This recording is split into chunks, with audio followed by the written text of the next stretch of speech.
Idinetalye po ng Anti-Money Laundering Council o AMLAC ang mga transaksyon sa mga bank account ni Vice President Jejomar Binay at ang mga personalidad na iniuugnay sa kanya.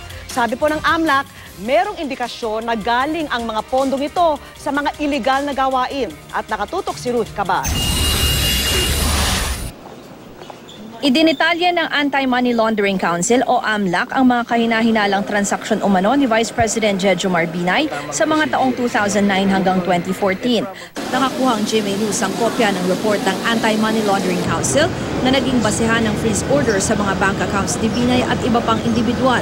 Sa pagsusuma ng AMLAC, ang deposito sa accounts ni Binay umabot ng 263.4 million pesos. Pero sa panahong iyon, aabot lang sa 13 million pesos ang pinagsamang sweldo ni Binay bilang mayor at vice president. Dahil malaki ang diferensya, posible raw na galing sa illicit o di dineklarang gawain ang pera niya. Ang mga taong sinuri ng AMLAC, panahong tinayo ang umano'y mga overpriced building sa Makati. Ang ilan sa mga tinignang bank deposits, mga joint accounts kasama ang kanyang financial advisor at sinasabing dummy na si Jerry Limlingan. Mula sa kanilang joint accounts, daan-daang libong dolyar daw ang perang pinadala sa Canada. Ang mga bank accounts naman ng anak ng vice-presidente na si Mayor Junjun Binay, may mga deposit at withdrawal na milyong-milyong piso mula 2007 hanggang 2014. Kung susumahin, aabot sa 26.8 million pesos ang deposits at 12.5 million pesos ang withdrawals. Pero puna ng AMLAC, nasa mahigit 8 million pesos lang ang sinweldo niya sa mga taong yun. At galing raw ito sa mga illicit o di dineklarang aktibidad.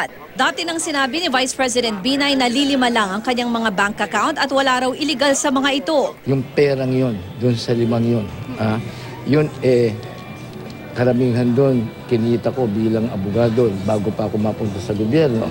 Kinita ng misis ko na nagdoktora. Kinita namin dun sa konting negosyo namin. At kasama na doon yung mga inipong kong pera. Dati na rin niyang sinabi na ang mga alegasyon ay paninira lang ng Partido Liberal ngayong papalapit na ang eleksyon 2016. Ang anak naman niyang si Mayor Binay wala pang pahayag ukol dito.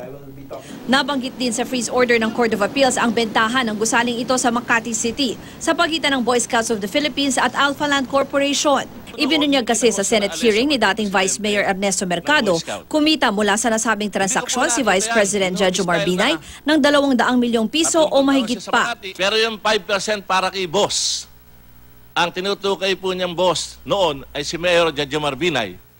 At yun daw po ang ilalaang pangkampanya natin bilang presidente. Sinabi sa akin ni Bebs Oreta na huwag akong mag-alala at bahala na sila ni Jerry Limlingan na itago ang 5% ni BP Binay.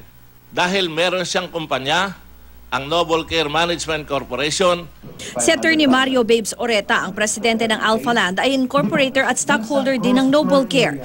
Sa report ng AMLAC, nakitang 2 deposito ang pinasok sa account ng Noble Care na may suma total na mahigit 200 million pesos noong 2008 pagkatapos ng maisara ang Boy Scouts at Alpha Land deal. Agad rin daw itong winidraw. Sabi ng AMLAC, kahit wala raw posisyon si Binay sa Noble Care, tila nagamit raw ang mga tao sa kumpanya bilang kinatawan o dummy niya. Sinubukan ng GMA News makuna ng pahayag si Oreta pero nasa ibang bansa raw siya. Dati nang sinabi ni Oreta na walang irregularidad sa BSP Alpha Land deal at kung may kinita man raw siya mula rito, komisyon niya ito mula sa Alpha Land. Bukod sa mga pumasok na pera sa account ng Noble Care, lumabas rin na may ilang joint accounts si Oreta sa mga taong malapit kay Binay. Sina Jerry Limlingan, ang kanyang financial advisor, at isang Bernadette Portoliano na opisyal ng Agri-Fortuna na dating korporasyon ng mga Binay. Di malinaw kung may ibang korporasyon na magkakasama ang tatlo. Kung susumahin mula 2013 hanggang 2014, umabot ng halos 900 million pesos ang cash deposits sa joint accounts nila. Ang sabi ng AMLAC, nagamit din daw umanong dummy si Antonio Chu, ang negosyanteng umakong nagmamay-ari ng nabansagang Hacienda Binay, ang mahigit 300 ektaryang lupain sa Batangas. Pina-freeze na rin ng korte ang ilang bank accounts ni Chu, ilang kaanak at mga kumpanya niya. Nakita ng AMLAC sa loob lang daw ng 3 araw, milyon-milyong pisong transaksyon ang naitala sa kanilang mga accounts. Lumabas daw na dami lamang umano sila ni Binay dahil sa laki raw ng mga pondong pinapasok at nilalabas at madalas na transaksyon sa mga bank accounts ni Chu, kahit na dati na niyang sinabing lugi ang kanyang mga negosyo. Dahil may ugnayan sila ng vice-presidente, merong indikasyon na galing ang pondo sa mga iligal na gawain. Pero giit ni Chu, kanya raw talaga ang mga pera sa bank accounts niya at legal daw ang kanyang mga business transactions. Ginamit niya raw ito para pondohan ang ilang malalaking kontrata para sa kanyang mga negosyo.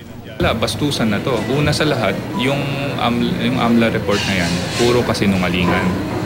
Dahil lahat naman ng transaction natin fully disclosed at malinis na transaction yan.